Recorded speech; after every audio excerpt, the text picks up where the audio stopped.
It was a hot summer afternoon. The sun was high, and the city streets shimmered with heat. Ryan Blake, a lonely millionaire in his late 30s, was driving back to his large, empty mansion after another boring business lunch. He had money, cars, even awards, but no family, no one to wait for him at home. He turned into a small parking lot near a pharmacy to grab some medicine for his headaches. As he stepped out of his black SUV, a soft sound caught his attention. It was a cry, a very weak one. Ryan stopped and looked around.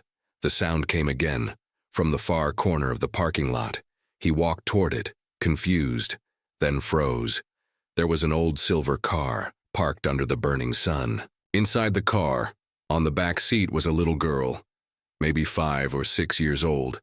She was sweating, her face red, her tiny hands pressed against the glass. The windows were shut tight, and no adult was in sight. Ryan's heart dropped. He knocked. The window. No movement. He shouted, "Hey, is anyone here? Whose car is this?" No answer. The girl looked dizzy. Her eyes barely stayed open. Without thinking, Ryan took a step back and slammed his elbow into the window. Once. Twice. The glass cracked. On the third hit, it shattered. He reached in, unlocked the door, and pulled the girl into his arms. Her body was burning. She was barely breathing. "Stay with me, sweetheart," he whispered. As she opened her eyes slowly, she looked at him and said in a soft, broken voice, "You look like my daddy." Ryan stood frozen for a second. His heart skipped. He quickly carried her to his SUV, turned on the AC full blast, and called 911. 15 minutes later, an ambulance arrived. The paramedics rushed the child to the hospital. Ryan followed them, ignoring everything else. He didn't know why, but he couldn't leave her alone.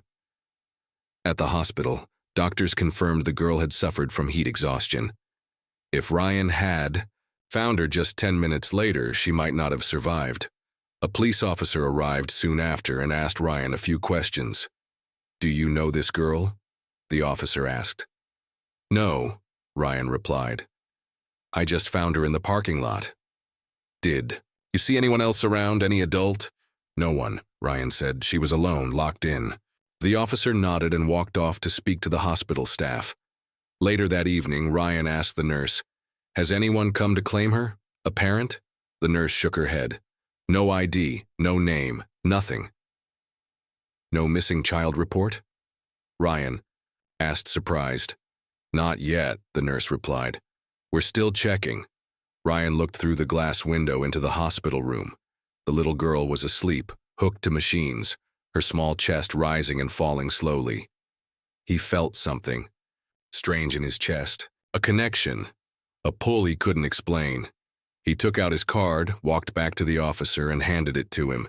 If no one comes for her, can you let me know? Please, just in case."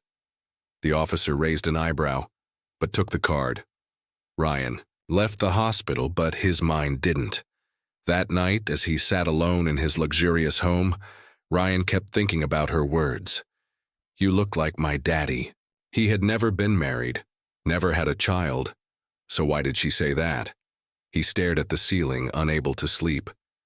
Somewhere out there, a child was left alone in a locked car, and now she slept in a hospital bed with no one beside her. And something about that felt personal. The next morning, Ryan woke up early.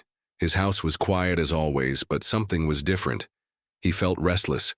The girl's face kept flashing in his mind, especially her words.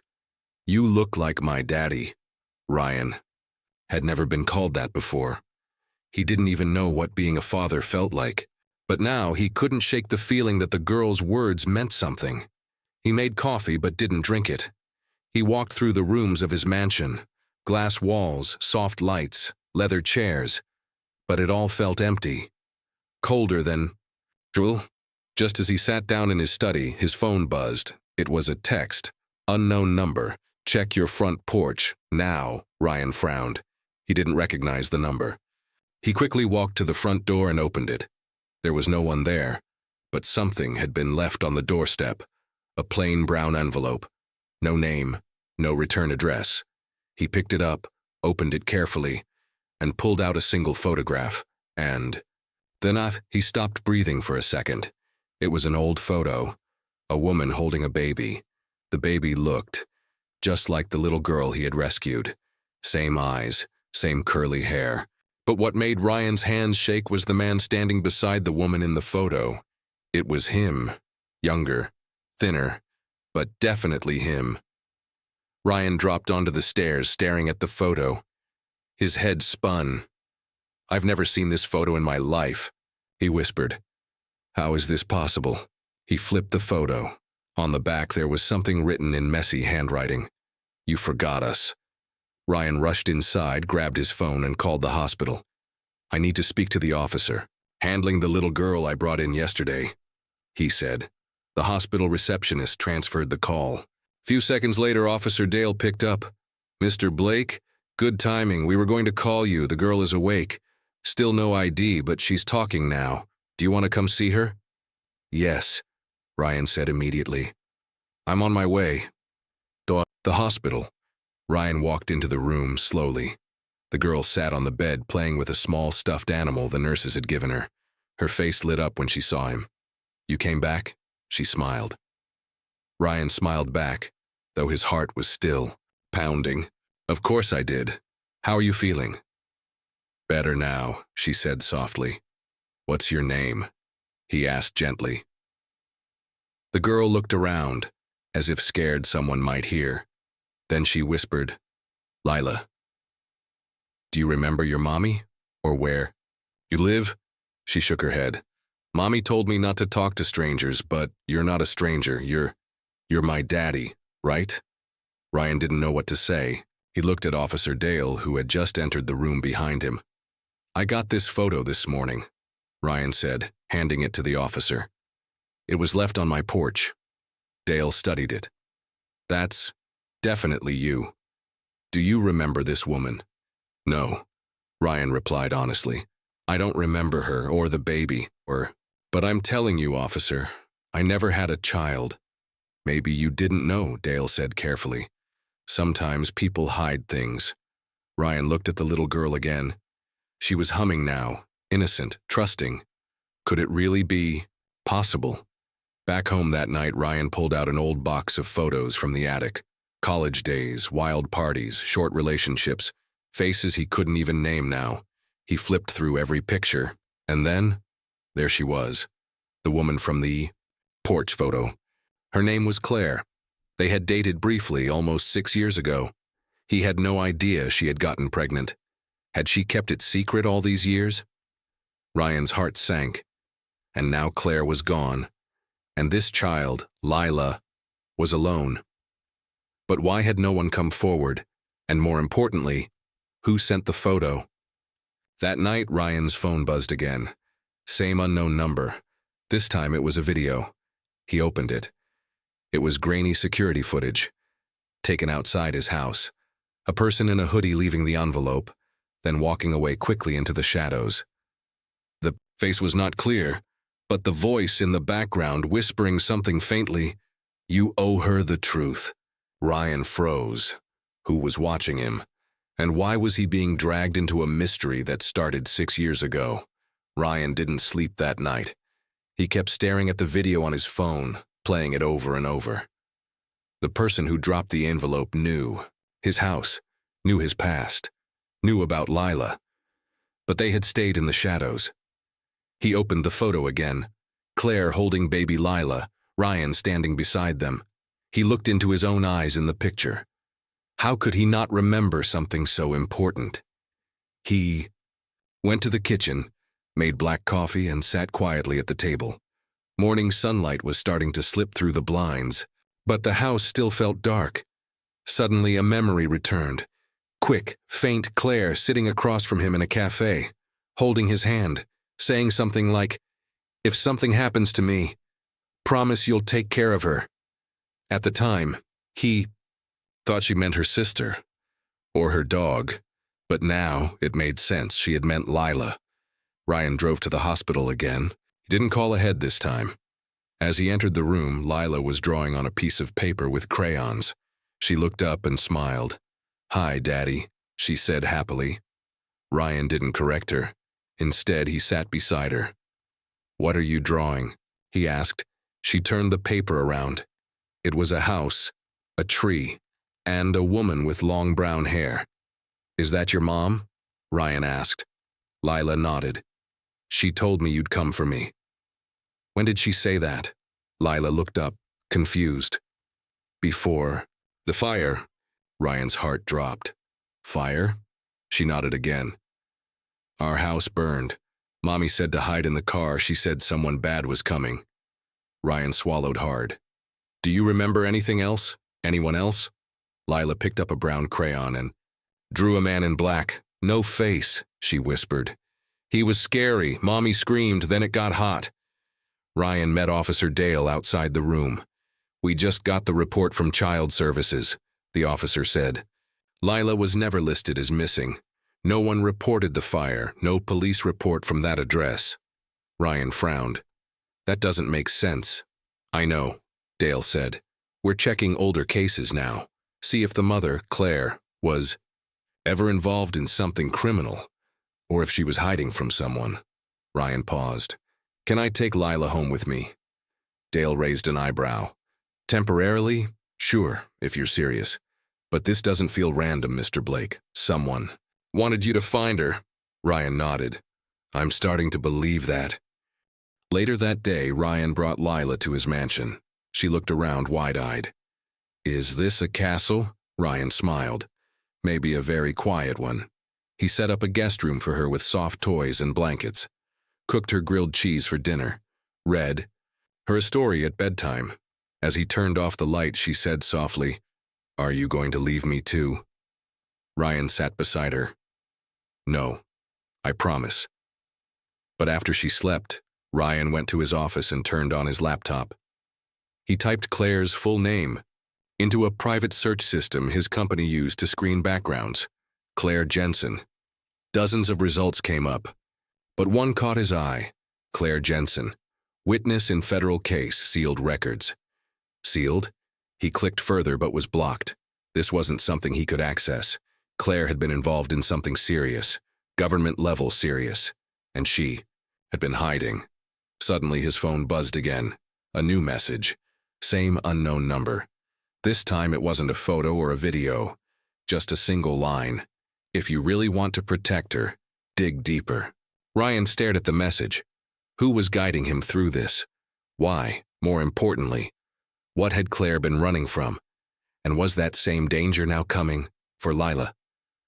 Ryan couldn't sleep again. Every time he closed his eyes, he saw Claire's face and the message on his phone. If you really want to protect her, dig deeper. But how much deeper could he go? Claire had once been part of a federal case, something dangerous. And now, years later, her daughter had somehow ended up in his life. It wasn't an accident, it was a warning. Or maybe a setup. The next morning, Ryan watched Lila eat breakfast, carefully cutting her pancakes, humming softly. So innocent. But she was carrying a shadow no child should carry. "Lila," he said gently, "do you remember anyone else from before the fire?" She paused. "Mommy told me not to talk about the man with the snake." Ryan blinked. "The snake?" She nodded. "He had a tattoo, right here." She pointed to her neck, like a scary dragon with teeth. Ryan's blood ran cold. That wasn't a child's imagination. That was real. Ryan called an old friend, Alex, a former FBI agent who now ran a private security firm. Within hours, Alex was at Ryan's estate, flipping through photos and notes on his laptop. "I pulled the sealed case," Alex said. "Don't ask me how." Ryan leaned in. "And?" "Claire Jensen entered witness protection 3 years ago. She was the key witness against a drug cartel, a new group, international, brutal. She saw them kill someone." Ryan's jaw clenched. "And Lila?" "She was placed in hiding with Claire, but 2 months ago, Claire disappeared. Officially, she's dead." Ryan looked away. "She isn't." "No. But if they found her, that explains the fire. It wasn't an accident, Ryan." Alex leaned forward. "They're tying up loose ends." That night, Ryan didn't let Lila out of his sight.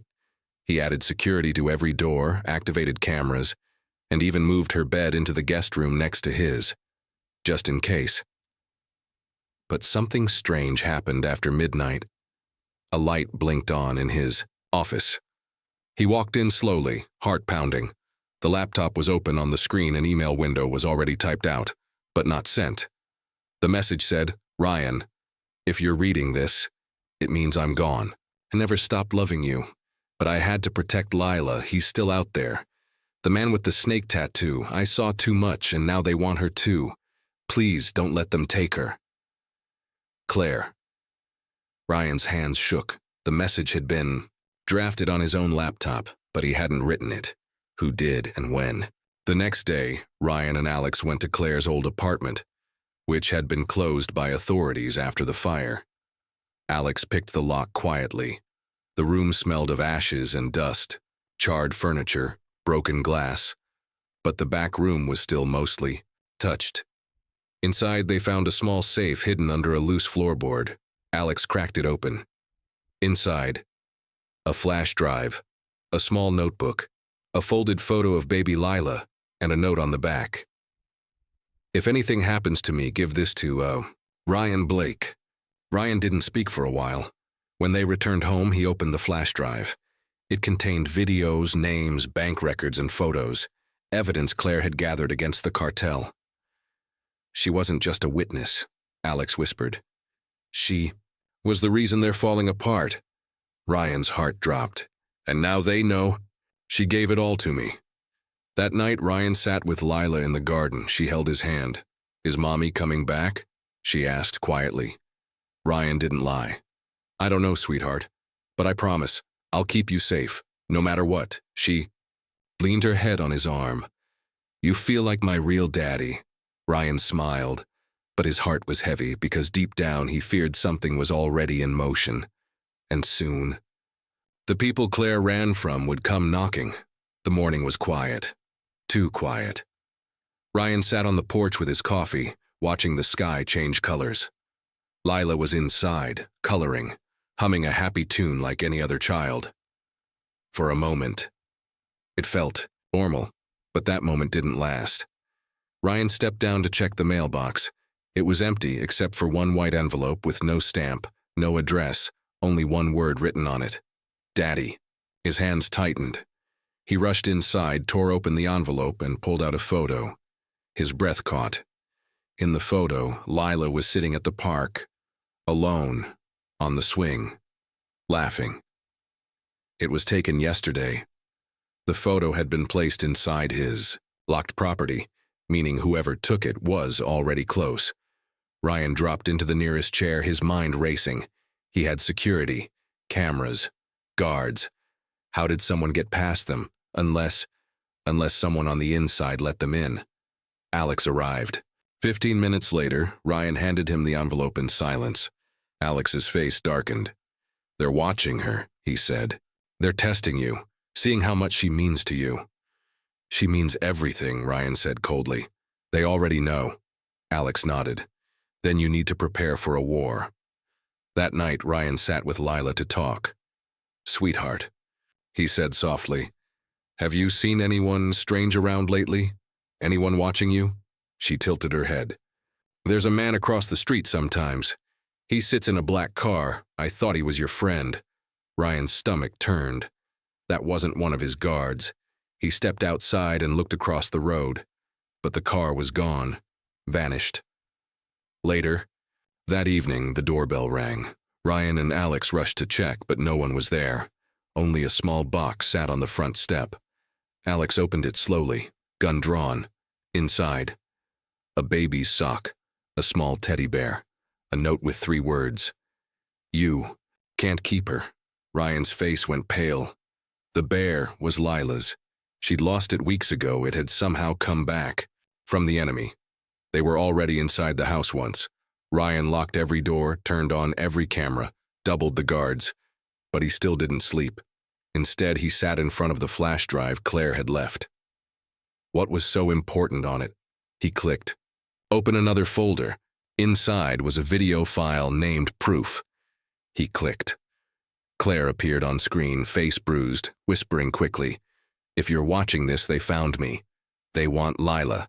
Not because she's my daughter, but because of who her father is, Ryan. She's yours." The room spun. Ryan stared at the screen. "What?" "She's yours," Claire repeated.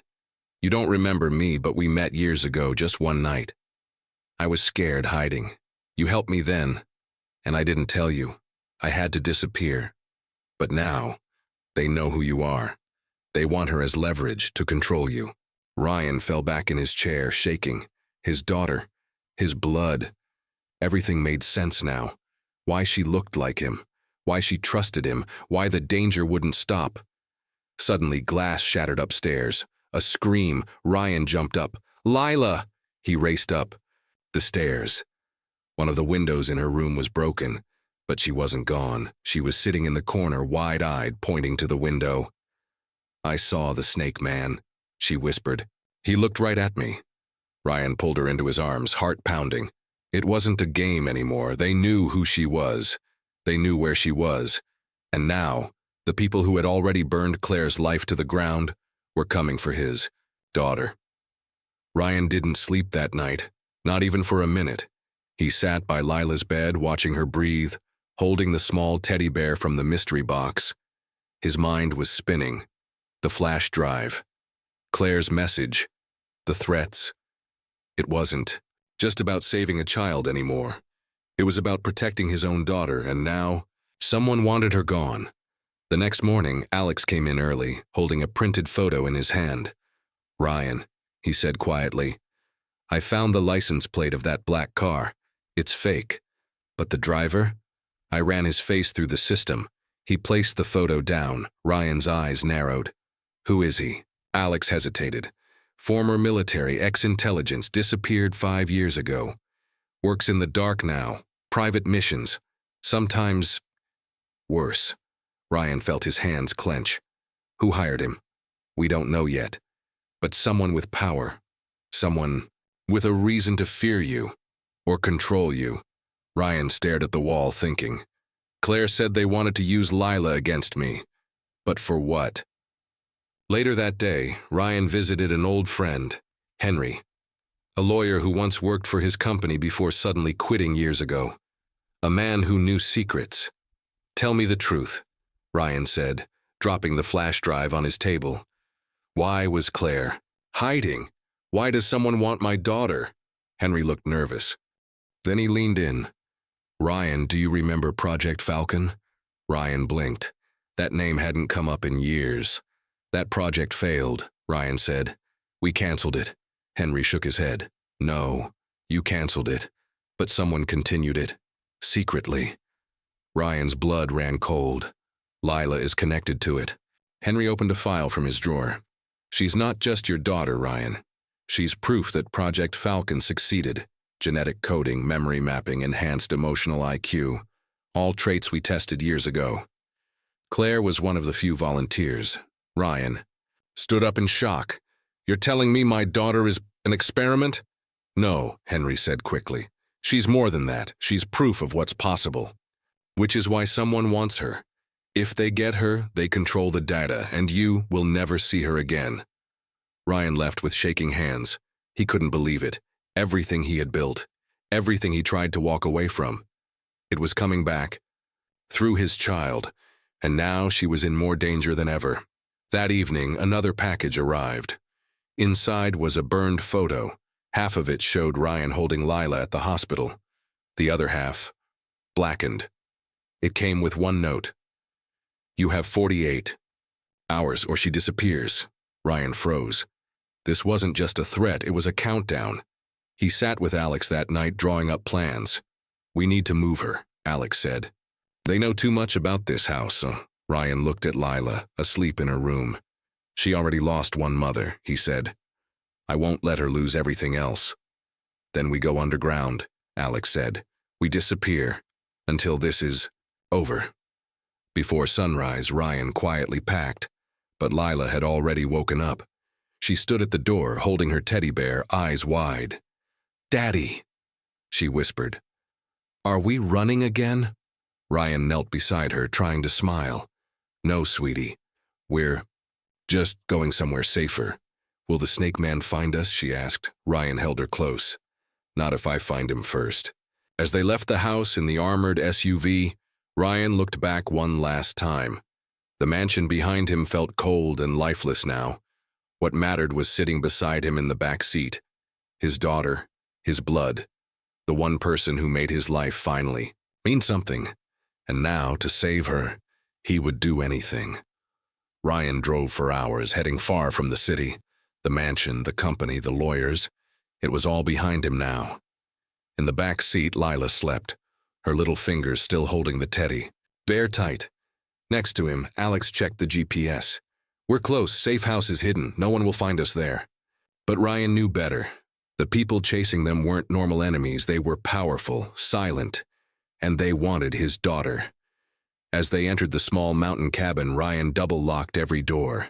No signals, no phones, no internet. He only had one weapon left: time. Time to plan. Time to figure out the truth. Time to end this. That night, Lila had a nightmare. She screamed in her sleep. Ryan rushed to her, holding her tightly. "It's okay," he whispered. "I'm here." Through tears, she said. "The man with the gloves, he was in the window again." Ryan's heart dropped. No one saw us. How is that possible? He checked every window, every camera. Nothing. But then, just before dawn, a beep came from the front door. Someone had left something. A photo. Ryan opened the envelope with trembling fingers. It was a picture of him, standing beside Claire, holding baby Lila. But someone had drawn a red cross over his face. And behind the photo, a small USB. Alex connected it to an old laptop. A video started playing. Claire, she looked tired, but brave. "Ryan," she said in the video, "if you're watching this, I'm probably gone. But our daughter, she's the key to everything. Years ago, I found out they were testing memory copying. They didn't just use my DNA, they used yours." Ryan froze. "What?" Claire continued. "Lila isn't just our daughter. She's a memory container. She holds information inside her brain, secrets that can't be stolen. That's why they want her. They want to open her mind." Ryan clenched his fists. "I couldn't let them, so I ran. But they're still watching, still waiting. And now, she's not safe until you end this." The video ended. Ryan stood in silence. Then he said, "They want to use her as a living vault, a memory bank." Alex nodded slowly. "But if they take her, she won't survive." Ryan looked at Lila, sleeping peacefully, innocent, not knowing her mind held dangerous secrets. "I have to do something," Ryan whispered. "No more running." He opened his bag. Inside was a copy of Project Falcon's final report. A memory, map, a weakness. He called a number he never wanted to dial again. The project leader. "I'll give you what you want," Ryan said, "but not the girl. I'll upload it remotely. No harm to her." The man on the other end paused, then said, "Fine. 1 hour." But Ryan had another plan. With Alex's help, he uploaded false data, a decoy. It looked real, sounded real, but it was useless. Then they triggered a digital virus to erase every trace of Project Falcon. Everything gone. The men came to take Lila, but found an empty cabin. By the time they realized the truth, Ryan, Alex, and Lila were gone again. But this time, forever. Months later, Ryan lived in a quiet village near the sea. He had a small home, a garden, a life without cameras or bodyguards. Lila played outside, laughing, free. Every night, Ryan told her a bedtime story. Not about danger, not about fear, but about bravery and hope. One evening, as they sat on the beach, Lila looked up at him. "Daddy, will anyone ever find us?" Ryan smiled, brushing her hair gently. "They can try," he said, "but we're not afraid anymore." And then from his coat he took the old picture, the one they left as a warning. He burned it slowly, letting the ashes float into the wind. With the past gone,